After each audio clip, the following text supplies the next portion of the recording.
বোঝা যায় যে আপনি সঠিক পথেই উঠেছেন। কিন্তু ওখানে যদি লেখা থাকতো চট্টগ্রাম 200 কিলোমিটার, অথচ আপনার লক্ষ্য রাজধানীতে ঢাকাতে যাওয়া, তাহলে বুঝতেন মাইলস্টোনই আপনাকে জানিয়ে দিত আপনি সঠিক পথে ওঠেননি। আপনি রাজধানী ঢাকায় আপনার গন্তব্য, কেন্দ্র, লক্ষ্য, উঠেই দেখলেন সরকারি ব্যবস্থাপনায় মাইলস্টোন লেখা রয়েছে 150 কিলোমিটার ঢাকা। এটা দেখে বোঝা যায় আপনি সঠিক পথেই উঠেছেন। 50 কিলোমিটার অতিক্রম করে যাওয়ার পরে তখন কি মনে হয় যে আমি 50 কিলোমিটার এগিয়ে এসেছি, আর এতটা পথ বাকি আছে। যখন আপনি ঢাকাতে পৌঁছালেন, 0 কিলোমিটার ঢাকা দেখলেন, তখন একটা প্রশস্তি এলো আপনার মনে যে আপনি নির্বিঘ্নে আপনার লক্ষ্যে পৌঁছে গেছেন। আচ্ছা, আমি যে ভগবানের পথে চলেছি, প্রগতি ভক্তির পথে চলেছি, কি করে বুঝবো যে আমি সঠিক ভক্তির পথে, শুদ্ধ ভক্তির পথে, নিষ্কপট নিরাপদ ভক্তির পথে আছি কিনা? এর মাইলস্টোন কি? আমি যে ভক্তির পথে আছি, শুদ্ধা ভক্তির পথে, প্রগতিশীল ভক্তির পথে, এটা কোন মাইলস্টোন দেখে বুঝবো যে আমার পথ যথার্থ আছে, সঠিক আছে? এবং আপনি যে কতটা পথ এগিয়ে এসছেন এও বা বুঝবেন কি করে? লক্ষ্য আর কত দূর? শ্রী ভগবানের চরণে ঐকান্তিক প্রেম ভক্তি প্রাপ্তির আর কত দূর? এগিয়েছেন কত দূর? বাকি আছে কত দূর? এই বোঝবার মাইলস্টোন রূপ গোস্বামীপাদ দিয়েছেন ভক্তি রসামৃততে। ভক্তিপথের মাইলস্টোনটা 9টি। রূপ গোস্বামীপাদ ভক্তিপথের মাইলস্টোনে বলছেন 9টি মাইলস্টোন, যেটা দেখে বুঝতে পারবে তুমি যথার্থ পথে এসেছো, তুমি তোমার লক্ষ্যে পৌঁছানোর জন্য কতটা এগিয়েছো, কতটা বাকি আছে, এর ক্রমটা তুমি উপলব্ধি করতে পারবে। সেখানেই রূপ গোস্বামীপাদ এই 9টি মাইলস্টোনের সংকেত দিচ্ছেন। আদৌ শ্রদ্ধা, দ্বিতীয় হলো সাধু সঙ্গ, তৃতীয় হলো ভজন ক্রিয়া, চতুর্থ হলো অনাত্ম নিবৃত্তি, পঞ্চম হলো নিষ্ঠা, ষষ্ঠ হলো রুচি, সপ্তম হলো আসক্তি, অষ্টম হলো ভাব, আর নবম হলো ভক্তি, ক্রমোন্নতিতে প্রেম। ভক্তিপথে, প্রগতিশীল ভজন পথে 9টি মাইলস্টোন। প্রথম কি বললাম? একজন বললেন, ধ্যান দিয়ে শুনুন, আপনি যথার্থ ভগবানের প্রগতিশীল শুদ্ধ ভক্তির পথে উঠেছেন কিনা, সঠিক পথে উঠেছেন কিনা, কতটা ক্রমোন্নতি হয়েছে এই ভক্তি জগতে, সেটি বুঝবার মাইলস্টোন কটা বললাম? 9টি। তার প্রথম হলো আদৌ শ্রদ্ধা। এই শ্রদ্ধাটাই আপনাকে জানিয়ে দেবে আপনি সঠিক ভক্তির পথে, ভজনের পথে, লক্ষ্য পথে উঠেছেন। শ্রদ্ধাবিহীন সমস্ত কর্মই নিষ্ফল। শ্রদ্ধা যদি না থাকে তো আপনার যাগ, যজ্ঞ, আরাধনা, তপস্যা সব কিছুই বিফল। ভগবান তো গীতাতে বলেই দিয়েছেন, শ্রদ্ধাহীন ব্যক্তির যাগ, যজ্ঞ, পূজা, পার্বণ, আরাধনা হস্তি স্নানের ন্যায় নিষ্ফল। স্বচ্ছ সরোবরের নির্মল জল হস্তি পড়লে আর স্বচ্ছ থাকে? জলটা প্রথমে ঘুলিয়ে নেয়, স্নান করে আবার তীরে উঠে ধুলা বালিতে গাটা কদমাক্ত করে দেয়। তো এই স্নানের মানে কি? তো তেমনি শ্রদ্ধাহীন ব্যক্তির কাছে এই ভাগবত, এই ভজন, এই পূজা পার্বণ, আহ্নিক আরাধনা সব হস্তি স্নানের ন্যায় নিষ্ফল। এই জন্য আদৌ শ্রদ্ধা আপনার প্রথম আপনার মাইলস্টোন। শ্রদ্ধা ভক্তির পথে গোস্বামীপাদ বলছেন শ্রদ্ধা। শ্রদ্ধা কাকে বলে আপনাদের সকলের জানা। শ্রদ্ধা হলো সাধু এবং শাস্ত্র বাক্যে সুদৃঢ় বিশ্বাস বা সুদৃঢ় নিশ্চৈত্তিকা বুদ্ধি, তাকে বলে শ্রদ্ধা। খুব ধ্যান দিতে হবে। কোলাহলে আমি কথা বলতেই পারি না, এটা আমার একটা দুর্বলতা, অসম্পূর্ণতা, একটু কৃপা করুন। দীর্ঘ 5 ঘন্টার পথ অতিক্রম করে আপনাদের চরণে এসেছি, একটু কৃপা করে পরিবেশ দান করুন। হরিকথা কোলাহলের মধ্যে সম্ভব নয়। এটা অন্য কোনো মাঙ্গলিক পূজা পার্বণ যাগযজ্ঞের অনুষ্ঠান নয়। হরিকথাটি এখানে শান্ত সমাহিত হতে হবে, এবং প্রথম যেটা বললাম, শ্রদ্ধা আনতে হবে। না হলে সব কিছুই ভস্যে ঘৃত আহুতি দেওয়ার মতো। ছায়ে ঘি ঢেলে কি লাভ? এত আয়োজন, এত লোকলোকরণ্য, এত কিছু আয়োজন সব বৃথা হয়ে যাবে, ব্যর্থ হয়ে যাবে যদি শ্রদ্ধা উপচয় না হয়। আপনি সঠিক পথে কোনো জন্মেও আসতে পারবেন না। এই জন্য খুব ধ্যান দিতে হবে গোস্বামীপাদের এই অনুভূতিতে। তিনি বলছেন, শ্রদ্ধা মানে সাধু এবং শাস্ত্র বাক্যের প্রতি সুদৃঢ় নিশ্চয়িকা বুদ্ধি বা সুদৃঢ় বিশ্বাসকেই শ্রদ্ধা বলে। এটা এসেছে তো বর্তমান এই কাল কবলিত সময়ে আর প্রযুক্তির অগ্রগতিতে আমরা বড় যান্ত্রিক হয়ে যাচ্ছি। যন্ত্র দানবের যন্ত্রণায় আমরা এক একজন সব যন্ত্রে রূপান্তরিত হয়েছি। এখানে বিশ্বাস বলে, আস্থা বলে, প্রাণ বলে অবশিষ্ট মানব সভ্যতায় পরবার হারিয়ে যাচ্ছে, সব যন্ত্র, যান্ত্রিকতার মতো। আরেকটি জিনিস এসেছে আমাদের মধ্যে, কুতর্ক। এই কুতর্ক এবং যান্ত্রিকতা, এ দিয়ে ভক্তিপথে চলা যাবে না। এখানে বিশ্বাস চাই। এই জন্য তো বর্তমানে অনুষ্ঠান বেড়েছে, যাগযজ্ঞ বেড়েছে, স্রোতের মতো বইছে হরিনাম যজ্ঞ ভাগবত পাঠ, কিন্তু মানবিক গুণাবলী, মনুষ্যত্বের উন্মেষ এটি খুব কমই হচ্ছে। তার একটি কারণ, শ্রদ্ধাবিহীন কর্ম তামস কর্মে রূপান্তরিত হয়, যেটি কোনো ফলদানে সমর্থ না হয়ে আরো মানুষকে অধঃপতিত করে। এই জন্য আমাদের উত্তম, মধ্যম, কনিষ্ঠ শ্রদ্ধার অধিকারীর কথা শাস্ত্রগণ বলেছে। কে উত্তম অধিকারী, কে মধ্যম অধিকারী, কে কনিষ্ঠ অধিকারী? শাস্ত্রে বাক্যে যার সুদৃঢ় বিশ্বাস, ইনি হলেন উত্তম অধিকারীর মধ্যে গণ্য। তো শাস্ত্র বাক্যে, সাধু বাক্যে যদি আপনার বিশ্বাস না আসে, আপনি ভজন পথে এখনো এক পাও বাড়াননি। ভগবত প্রাপ্তি, প্রাণ প্রাপ্তি তো দূরে থাক, আপনি সঠিক পথেই আসেননি। দেখুন, শাস্ত্র বাক্যে যদি শ্রদ্ধা না হয়, তার বিষম পরিণতি একবার শুনুন। খুব ধ্যান দিতে অনুরোধ করছি। শাস্ত্র সাধু বাক্যে শ্রদ্ধা না হলে তার পরিণতি কি হয়, খুব ধ্যান দিয়ে শুনুন। মহারাজ পরীক্ষিত, এই চক্রবর্তী সম্রাট, তিনি বিপ্র অভিশাপে যখন গঙ্গা তীরে পরমহংস কুলতিলক আজন্ম ব্রহ্মচারী ভগবান সুখদেবের মুখে হরিকথা শ্রবণের প্রস্তুতি নিলেন, তখনই তার জ্যেষ্ঠ পুত্র জন্মেজয়কে তিনি রাজমুকুট পরিয়েছিলেন, রাজগদিতে বসিয়েছিলেন জন্মেজয়কে। তখন ওনার বয়স 70 বৎসর। যখন জন্মেজয় তিনি বয়সে প্রবীণ হলেন, যৌবনে পদার্পণ করলেন, তখন শুনলেন আমার পূর্বপুরুষ পাণ্ডবগণের ইতিহাস, ঐতিহ্য, তাদের মহামহিমা। স্বয়ং অখণ্ড পরতত্ত্ব ভগবান শ্রীকৃষ্ণ ছায়ার মতো শয়নে, ভোজনে, জাগরণে ছায়ার মতো পঞ্চপাণ্ডবদের কাছে তিনি আদৃতা ছিলেন, সমাদৃত ছিলেন। তো স্বয়ং ভগবান পাণ্ডবদের সাথে এবং আমার পূর্বপুরুষ তৃতীয় পাণ্ডব ধনঞ্জয় বা অর্জুনের সারুত্ব স্বীকার করেছিলেন, এমনকি দূত হয়ে দুর্যোধনের কাছে সন্ধির প্রস্তাব নিয়েছিলেন। আমাদের পূর্বপুরুষদের ইতিহাস একটু আমার জানা দরকার। এই জন্মেজয় তার পাণ্ডবদের, তার পূর্বপুরুষদের ইতিহাস লীলা জানবার জন্য কার কাছে গেলেন জানেন?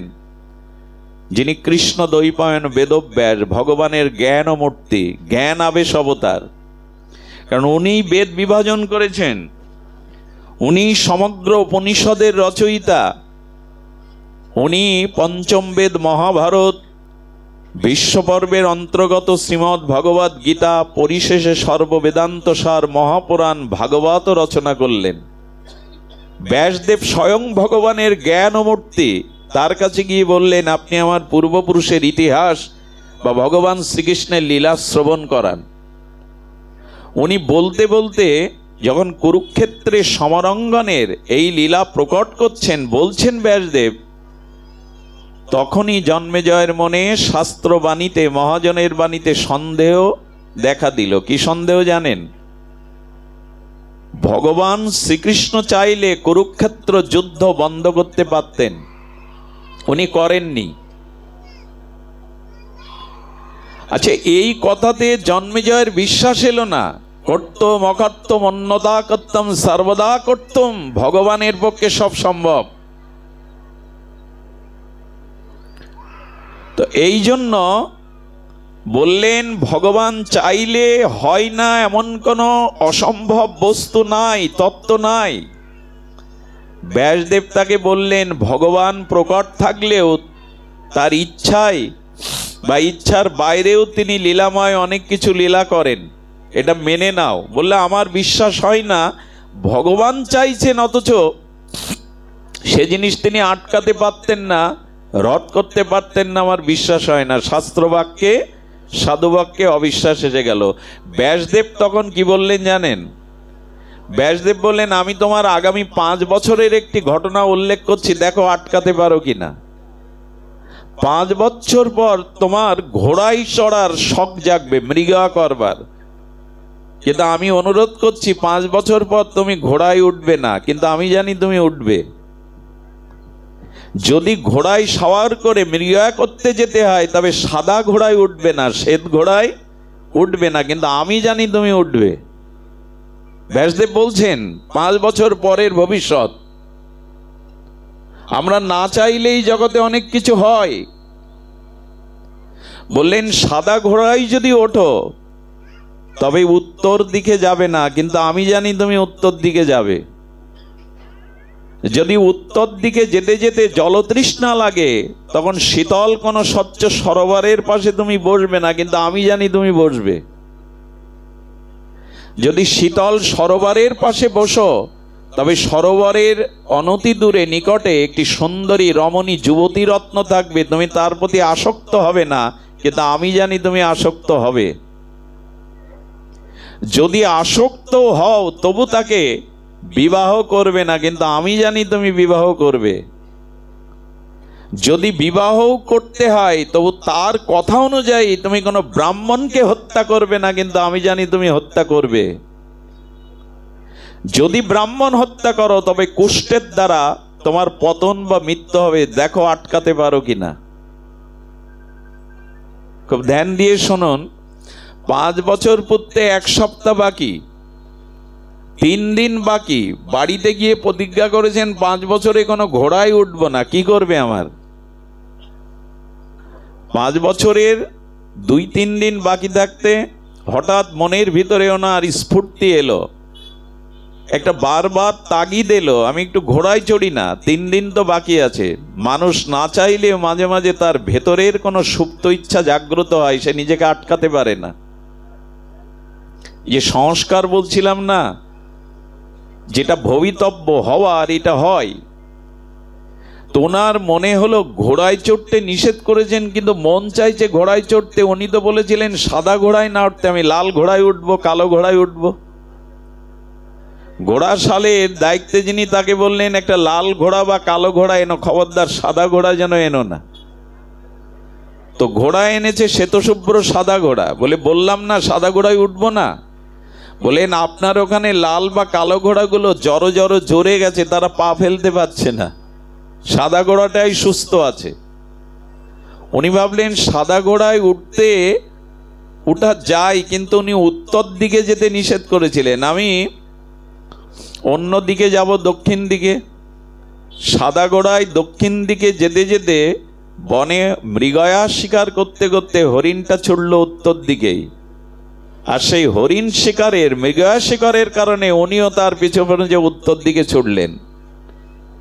ছুটতে ছুটতে তৃষ্ণার্ত, শ্রান্ত, ক্লান্ত হয়ে দেখলেন শীতল পদ্ম প্রকাশিত সরোবর। বসলেন। বসার পরে দেখছেন এক যুবতী রত্ন অশ্বরা স্বরূপা বসে আছেন। এই রূপ দেখেই মোহিত হয়ে গেলেন। তাকে গিয়ে প্রস্তাব দেওয়ার পরে তিনি বললেন, আমি আপনাকে আপনার সাথে যেতে রাজি আছি আপনার রাজপ্রাসাদে। আমাকে পট্ট মহিষীর মর্যাদা দিতে হবে, স্ত্রীর মর্যাদা দিতে হবে। যে পুরুষ বাহুবলে একটা রাজ্য জয় করতে পারে, সেই পুরুষ যদি তার ইন্দ্রিয় সংযত না হয়, ইন্দ্রিয় তর্পণের ভোগ বা কাম জেগে যায়, তখন ওই রাষ্ট্র জয় করা রাষ্ট্রনায়কও কামের দ্বারা প্রহিত হয়ে কোনো নারীর পদাঘাত খায় রাতের অন্ধকারে। এই জন্য বীরত্ব হলো রিপুকে জয় করা, কামনাকে জয় করা। বীরত্ব তলোয়ারি দিয়ে, যুদ্ধ দিয়ে রাজ্য জয় করা নয়। গোস্বামী বর্ণন করলেন, পৃথিবী জয় তার দ্বারা সম্ভব যিনি রিপুকে জয় করেছেন। চক্ষুকে, জিহ্বাকে, ইন্দ্রিয়কে যিনি বিষয় থেকে প্রত্যাহার করে সংযত করতে পেরেছেন, ইনি বীর, ইনিই বলবান। বাহুর বল, এটির দ্বারা আত্মজয় হয় না। নাই আত্মা বলহীনেন নলভ্য। ঋষিরা বললেন, বলহীন ব্যক্তির পক্ষে আত্মজ্ঞান অর্জন করা সম্ভব নয়। তাহলে অর্থটা কি দাঁড়ালো? বলবান ব্যক্তির পক্ষে সম্ভব। তো হাতি ঘোড়ার গায়ে কি কম বল বাঘে? তারা তো আত্মদর্শন পায় না বলে ওই বল না। রিপু সংযত পূর্বক বিবেক এবং চেতনা যার মধ্যে জেগে গেছে, তার ভিতরে ত্যাগ এবং সংযমের শক্তি আসে। যেমন একজন সতী নারী যে নিজ পতি ছাড়া স্বপ্নেও পরপুরুষের কল্পনা করে না, এই সতী নারীর একটি বাক্যের মধ্যে প্রবল একটি তেজ এবং শক্তি ক্রিয়া করে। অসুররা পর্যন্ত তার সামনে দমিত হতে বাধ্য হয়, নমন হতে বাধ্য হয়। এটা সতীত্বের তেজ। তেমনি সাধনা করলে, ইন্দ্রিয় সংযম করলে তার ভিতরে একটা ওই যে তেজ, ক্ষমা, ধৃতি, আর্দ্রতা, নাতিমানিতা। গোবিন্দ বললেন, যারা ভজন করে তাদের ভিতরে প্রথমেই আসে ভজনের তেজ। তো এই জন্য সংযমী না হলে তার দ্বারা আত্মজয় সম্ভব নয়। প্রকৃত বল হলো সংযম, ত্যাগ এবং বৈরাগ্যে। তিনি নারীর মোহপ্রহলিকায় রূপযৌবনে মোহিত হয়ে কামাদোদ্দীপ্ত হয়ে বললেন, আজই তোমাকে বিয়ে করব। ঘরে ওঠার আগে রাজপুরোহিত নাই, পুরোহিতের যে যুবক পুত্র, সেও যথাযথ পৌরোহিত্য কর্মে অধ্যয়ন অধ্যাপনায় এখনো পারঙ্গম হতে পারেননি। তবু ওই নারীর মোহে বলল, আজই বিয়ে করে তবে ঘরে তুলতে হবে। তো সেই রাজপুরোহিতের যুবক পুত্র এসে বিয়ে পড়ালো কোনো রকমে। বিয়ের পরে যখন দুইজন প্রণাম করতে গেছে পুরোহিতকে, তখন নারীর কাপড়টা, বুকের কাপড়টা বাতাসে উড়ে গেছে। আর এই যুবক যথার্থ সংযমী নন, উনি ওই নারীর দিকে কুদৃষ্টিয়ে তাকিয়ে হাসলেন কামোদ্দীপ্ত হয়ে। তখন ওই সুন্দরী রমণী, আগেই তো মোহিত হয়ে গেছে জন্মেজয়, বললেন, যার স্ত্রীর সৌন্দর্য দেখে তোমার সামনে, তুমি রাজা চক্রবর্তী সম্রাট, তোমার সামনে তার উদ্দীপ্ত যৌবন দেখে লালায়িত হয়, উপহাস করে, তার মাথা এখনো তুমি রেখেছ? এই কামিনীর উদ্দীপ্ত কথায় তলোয়ার বের করে তার মাথা ছেদন করলো। 3 দিনের মধ্যে গলিত কোষ্ঠ দেখা দিল। শাস্ত্রবাণীতে, মহাজনবাণীতে, গুরুবাণীতে বিশ্বাস না হলে তার পরিণতি এই হয়, দেখাচ্ছেন আচার্যরা। আজ পৃথিবীতে এই দুর্দশা কেন? কি সংসারে, কি ব্যক্তিতে, কি সমাজে, কি রাষ্ট্রে, বিশ্বে আজ প্রকৃত অর্থে আমরা শাস্ত্র এবং মহাজন কথা যথাযথ পালন করি না। শুনতে হয়, অনুষ্ঠান করতে হয়, হই হুল্লোড় একটা হলো এই পর্যন্ত। এই জন্য শাস্ত্রবাণীতে, গুরুবাণীতে যার বিশ্বাস অটুট হয়নি, তার দ্বারা এ পথে চলা সম্ভব নয়। নির্বিচারে গুরুবাক্য পালন করাই হলো ভগবৎ ক্রমোন্নতির একমাত্র উপায়। কতটি বলেছেন স্বামী বিবেকানন্দ। নির্বিচারে গুরুবাক্য পালন। ওইখানে নিজের মেধা, নিজের বুদ্ধি, নিজের যুক্তি খাটাতে যেও না। যদি তিনি সদ্গুরু হন, তত্ত্বজ্ঞ গুরু হন, তার আদেশই তোমার জীবনের শেষ উপদেশ। গুরু বাক্যং সদা সত্যং, এ মন্ত্র তো প্রতিদিন আমরা গুরু প্রণাম মন্ত্রে বলি। গুরু বাক্যং সদা সত্যং, কোথায় গুরু বাক্য, কোথায় আচার্যদের বাক্য আজ আমাদের জীবনে প্রতিফলিত হচ্ছে? কিছু মনে করবেন না, দীনকৃষ্ণ ঠাকুরের মতো কিছু মানুষের হৃদয়ে আজ মহাভারত, গীতা, ভাগবত, শ্রীকৃষ্ণকে এবং তত্ত্বকে আজ এক শ্রেণীর মানুষ বিতর্কের মধ্যে জন্ম দিয়ে যার যেটুকু বিশ্বাস ছিল সেটুকুও নষ্ট করার পথে। কারণ এটা কাল কবলিত কলি, এটা যান্ত্রিক সভ্যতা। এখানে মানুষের বিশ্বাস, অটুট বিশ্বাস ধরে রাখা সম্ভব নয়। এই জন্য বললেন আগে শ্রদ্ধা আনো। শ্রদ্ধাবান লবিত জ্ঞানাম তৎপরে সংযতেন্দ্রিয়। আগে শ্রদ্ধা তো আনো, বিশ্বাস তো আনো। শাস্ত্র কারো খাতিরে তৈরি হয়নি, যুগ যুগান্তর তপস্যা সাধনার দ্বারা, সেই অপরোক্ষ জ্ঞানের দ্বারা, অপরোক্ষ অনুভূতির দ্বারা নিরপেক্ষ রবাশ্রিত এই শাস্ত্র। শাস্ত্রের একটি বাণীও মিথ্যা নয়, যথাযথ শাস্ত্র। এই জন্য কুষ্ঠ দেখা দিল, ওই কুষ্ঠে যখন মৃতপ্রায় মুমূর্ষ, তখন মনে পড়ল ব্যাসদেবের কথা। না, সব আমাদের ইচ্ছাতে হয় না। উনি ভগবান শ্রীকৃষ্ণের লীলাতে বিশ্বাস আনতে পারলেন না যে ভগবান চাইলে যুদ্ধ আটকাতে পারত। আবার চলে গিয়ে বললেন, বাঁচবার কোনো উপায় আছে? হে ব্যাসদেব, কৃপা করুন। বললেন, উপায় একটা আসছেন, তুমি অমুক মুনির কাছে চলে যাও। এই মুনির কাছে ভগবানের লীলা শ্রবণ করবে, তবে আবার যদি অবিশ্বাস আছে তাহলে কিন্তু সারবে। যে লীলাতে অবিশ্বাস আসবে সেই কুষ্ঠতেই তোমার মৃত্যু হবে। যদি লীলাতে বিশ্বাস আছে, এক একটা কুষ্ঠ নিরাময় হয়ে যাবে। মুনিবরের কাছে পাঠালেন, কারণ আগে অশ্রদ্ধা এসছে, এই জন্য এখন আর জ্ঞান দিতে যাচ্ছেন না। বক্তার প্রতি শ্রোতার যদি আন্তরিক শ্রদ্ধা না থাকে, তবে সেই বক্তার বক্তব্য শুনেও ভাগবত শুনে আপনার কোনো হিত হবে না। এই জন্য স্বজাতীয় সঙ্গ করতে বলা হয়েছে প্রাথমিক স্তরে। ভজনের প্রথম স্তরে বিজাতীয় সঙ্গ করতে নিষেধ করা হয়েছে। কারণ স্বজাতীয় সঙ্গতে শ্রদ্ধা আসে, বিশ্বাস আসে। আমার যন্ত্র, আমি যে পথের প্রতীক, বক্তাও সেই ভজন পথের প্রতীক। তাতে একটা স্বজাতীয় ভাব। একটা গরুর পালের মধ্যে আর একটা গাভী প্রবেশ করলে শোকাশুকি করে, গা চাটাচাটি করে, অন্য প্রাণী প্রবেশ করলে ওরা বের করে দেবে। প্রথম অবস্থায় যেমন যিনি রাধা মাধবের উপাসনা করেন, আপনি প্রথম দীক্ষা নিয়েছেন, প্রথম এই পথে এসেছেন, আপনার উচিত ওই গৌড়ীয় বৈষ্ণব যুগল উপাসকের কাছেই হরিকথা শোনা। যদি অন্য মতপথের কথা শুনতে যান, তখন আপনার ইষ্টের প্রতি অবিশ্বাস আসবে, একটা দ্বন্দ্ব আসবে, সংঘাত আসবে মনের ভিতরে। এই জন্য প্রাথমিক অবস্থায়, আজকে একটা গাছ চারা অবস্থায় থাকলে তাকে রক্ষণের জন্য বেড়া দিতে হয়, আবরণ দিতে হয়। কিন্তু গাছটা যখন বড় শক্ত সার গুড়ি হয়ে যায়, তখন হাতি বেঁধে রাখা যায়, ক্ষতি হয় না। সাধনার প্রথম অবস্থায় স্বজাতীয় সঙ্গ করতে হয়। পরে যখন আপনি জ্ঞান লাভ করলেন, তখন আপনি সবার সঙ্গ করতে পারবেন। তখন আপনার চিত্ত ওভাবে সন্ধিয়ান হবে না। প্রথম অবস্থায় স্বজাতীয় সঙ্গ করতে হবে, এগুলো আমরা ভুলে যাই। দেখুন, এক সম্প্রদায়ের আলোচনা শুনতে গেছেন একজন, আমাকে বললেন, দাদাজি মহারাজ, আজ লাঠি নিয়ে মারামারি করতে উঠেছিলাম সঙ্গে গিয়ে। বললাম, কেন? তা বললো, তাদের সম্প্রদায়ের আচার্য আলোচনায় বলতে বলতে বলছেন যে ভগবান শ্রীকৃষ্ণ 5000 বছরের পুরনো ভগবান, আর আমার ভগবান সদ্য জগতেশকে টাটকা ভগবান। তুমি 5000 বছরের পুরনো কাসন্দি কেন খাবে?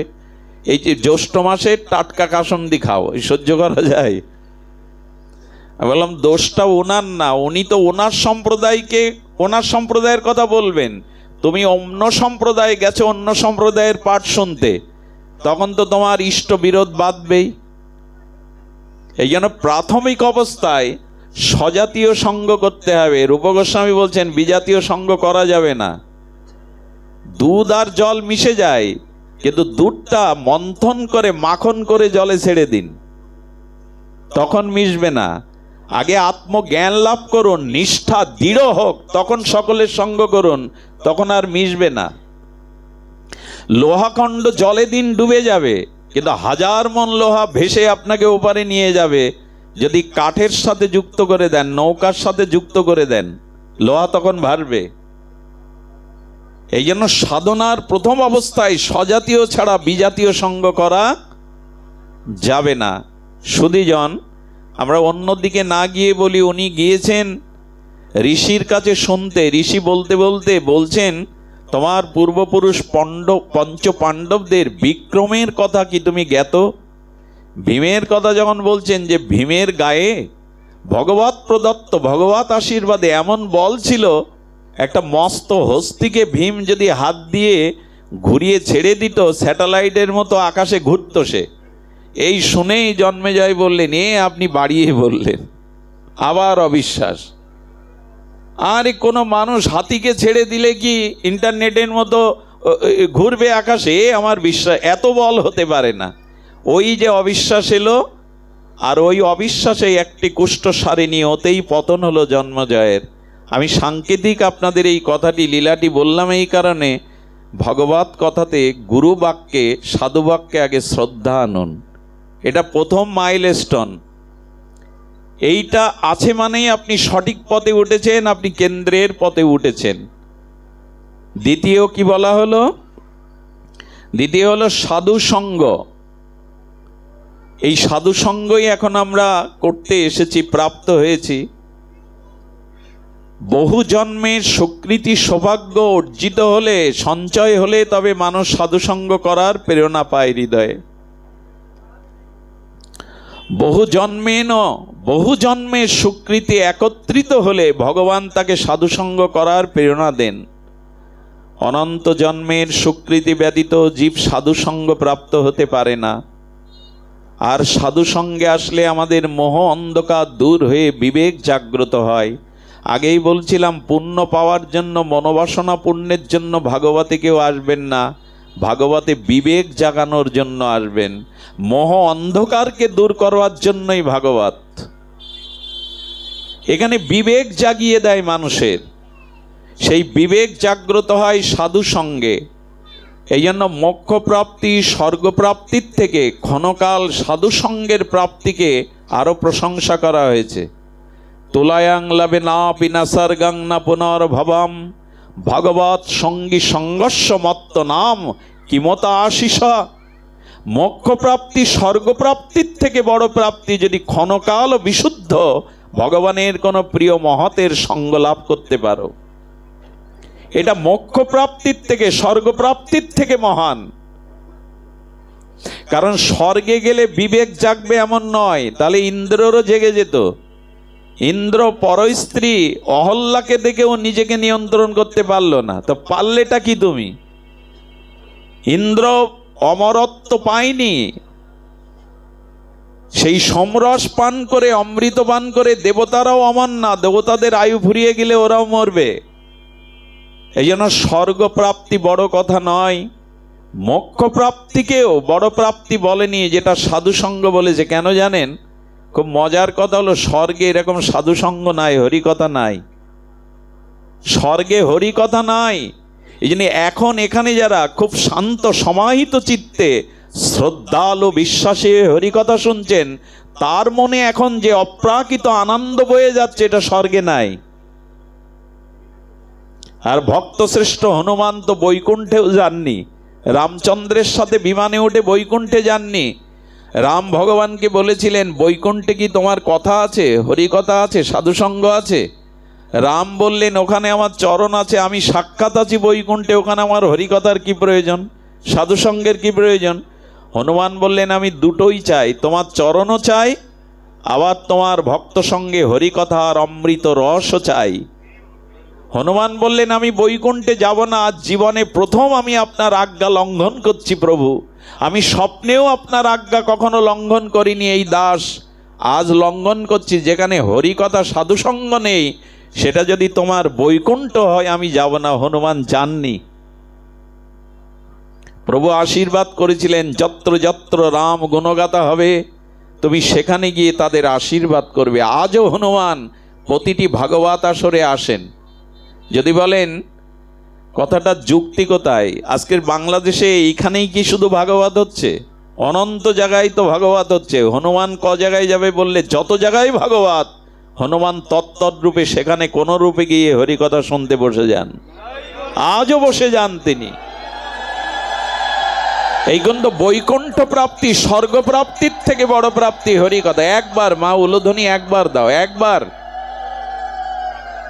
থামানো যাবে, একবার দাও। হরিকথাতে একবার দিলেই যথেষ্ট। অন্য সময় 3 বার বা 7 বার দেওয়ার বিধি, কিন্তু হরিকথাতে হরিকথাই হলো মাঙ্গলিক শব্দ। তো এই জন্য হরিকথা সাধু সঙ্গেই পাওয়া যাচ্ছে। সাধু সঙ্গ কাকে বলে? কিছু অপরাধ নেবেন না, বাড়ি সাধু ডেকে আনা হলো, আসার সাথে সাথে যদি বলে চা চাপান, আর কিছু বিস্কুট আনুন, আর কিছু পান আনুন, কিছু বিড়ি আনুন, এই সাধু সঙ্গ করে লাভ হবে না। আমি খুব ছোটবেলায় একবার সাধু সঙ্গ করতে গেছি লোভে, মানে বাবার কোলে উঠেই সাধু সঙ্গ যেতাম। ভালো করে হাঁটতে পারতাম না, তখনও সাধু সঙ্গেই বাবা নিয়ে যেত। 9 বছর বয়সেই বাবা পাঠ করতে বসিয়ে দিতেন। তো সেই সময়ে এক সাধু সঙ্গে গেছি, আমি তখন ছোট, দেখছি ওই চা পান বিড়ি চারিদিকে সাজানো থালায়। আমি ওই শিশু বয়সে প্রশ্ন করেছিলাম, সাধু সঙ্গে তো চা বিড়ি পান এইসব প্রচলন শাস্ত্রে নাই, তো তোমার মুখ টিপলে দুধ বেরোয়, তুমি জানো কি? শাস্ত্রে লেখা আছে চা বিড়ি পান সাধু ডেকে আন। আমাকে এই শ্লোক শোনালো। মানে নিজের স্বভাবকে প্রশ্রয় দেওয়ার জন্য শাস্ত্র তৈরি করা যায়। চা বিড়ি পান সাধু ডেকে আন। আমাকে আমার গ্রামের একজন বলেছিল, আমাদের বাড়িতে একটা নামের দল আছে, অপরাধ নেবেন না, যারা নাম সংকীর্তনের দল, সবাই তো নয়, বলে ওই যে 24 প্রহরের নাম দল আসছে, বলছে বাবা তাদের তো 3-4 প্যাকেট করে বিড়ি লাগে দিন, চা পান লাগে। এখন এ জাতীয় সাধুসঙ্গ নয়। আচ্ছা একটু লক্ষ্য করুন তো, সাধুসঙ্গ কাকে বলে? যেখানে কৃষ্ণ কথা অনুশীলন ব্যতীত, ভগবানের নাম রূপ লীলা কথা ব্যতীত অন্য কোনো আন কথা বা আন শব্দ উচ্চারিত হয় না, তারই নাম সাধুসঙ্গ। যেখানে কোনো বিষয় কথা বিষয় বার্তা আলাপ হয় না, শুধুমাত্র শ্রীহরির নাম রূপ লীলা কথা ব্যতীত অন্য কোনো আন কথা উচ্চারিত হয় না, যার মুখেও হয় না, সেটাই হলো সাধুসঙ্গ। এই জন্য যারা নাম কীর্তনের দলে আছেন, অনুরোধ করব সময় কাজে লাগান। আচ্ছা দিন রাত কয় ঘন্টা? 24 ঘন্টা। তার মধ্যে আসর কটা করে পড়ে এক একটা দলের? 24-এর 4 ঘন্টা বাদ দিলে ক ঘন্টা থাকে? 20 ঘন্টা। 10 ঘন্টা ঘুমাক, বাকি থাকে ক ঘন্টা? এই 10 ঘন্টায় তাকে ভগবানের নাম জপ, ভগবত অনুশীলন, ভজন করতে হবে, তবে তার নাম জীবের কল্যাণে আসবে। যিনি 10 ঘন্টা অলস মস্তিষ্কে কাটান, সে মানুষকে কি দেবে? যিনি আচরণশীল নন, তার দ্বারা ধর্ম প্রচারে কোনো কাজ আসবে না। আরে রথের চাকা নেমে ডেবে গেছে কুরুক্ষেত্রে মৃত্তিকার তলে।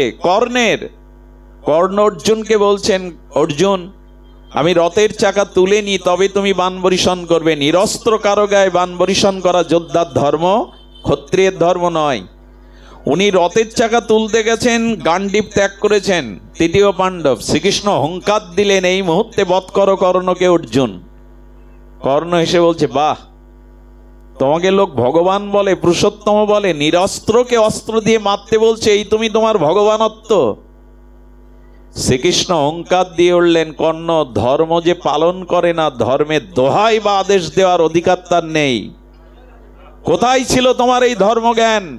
যেদিন চক্রবুহে নিরস্ত্র অভিমন্যুকে তোমরা ছুরি মেরেছিলে, এই জ্ঞান তোমার কোথায় ছিল যে নিরস্ত্রকে অস্ত্র মারতে নেই? যে ধর্ম পালন করে না, তার ধর্মের উপদেশ দেওয়ার কোনো অধিকারই নেই। রিভলভার দিয়ে গুলি করলে আপনার হৃৎপিণ্ড ভেদ হয়ে যাবে, আপনি মাটিতে পড়ে যাবেন। কিন্তু ওই বুলেট হাত দিয়ে ছুড়ে যদি মারি আপনার গায়ে, মরবেন আপনি? বুলেট ক্রিয়া করবে? হরিনাম বুলেটের মতো, যেভাবে নিন কল্যাণ হবে। তবে যিনি আচরণ করেন, যার ভিতরে শুদ্ধ ভক্তি আছে, অনুশীলন আছে, তার মুখের নাম বনের বাঘও প্রেম পেয়ে যায়। মহাপ্রভু বাঘকেও নাচিয়ে ফেলেন। আরে সাপগুলো, হাতিগুলো এলো মহাপ্রভুর হরিনামের ধ্বনিতে। একবার মহাপ্রভুর হরি, তাও থামে না। মহাপ্রভুর হরিনামে পাথর গলে গেল। হিংস্র বাঘ 7টা এসে নৃত্য করতে লাগলো। ব্যগ্র হরিণ অনন্যে চুম্বন করতে লাগলো। এই দৃশ্য 550 বছর আগের সত্যযুগের ঘটনা নয়, মহাপ্রভুর হরিনাম প্রেমদানের অনবদ্য লীলা। যদি সেই দৃশ্য দেখতে চান, চলে যান ঝাড়িখণ্ড জঙ্গলের বিলুটি গ্রামে। এখনো মহাপ্রভু দীর্ঘ চরণ পাথরের উপরে আছে। সাপগুলো এসেছিল, পাথর গলে গিয়ে সাপের চিহ্নটা আছে। বাঘের পায়ের চিহ্ন, হস্তির পায়ের চিহ্ন। বাঘ হরিণ একসাথে চুম্বন করছে আনন্দে, 2 বাহু তুলে, ওদের তো হাত নেই, 2 পা তুলে মহাপ্রভুর সাথে নৃত্য করছে। বনের বাঘও হরিনামে প্রেম পেল। ওই বাঘগুলি আর বনে ফিরে যায়নি। ওদের আর হিংস্রতা, হিংসাবৃত্তি ছিল না। ওরা মহাপ্রভু যে পথ দিয়ে ব্রজে চলে গিয়েছিল, মহাপ্রভু ওদের ওইখানে আশীর্বাদ করে চলে গিয়েছিলেন। মহাপ্রভুর বিদায়ের পথে তাকাতে তাকাতে চোখের জল ঝরতে ঝরতে 1 মাস পর ওদের জৈব কোষ ছেড়ে আত্মা ভগবত ধামে প্রবেশ করেছিল।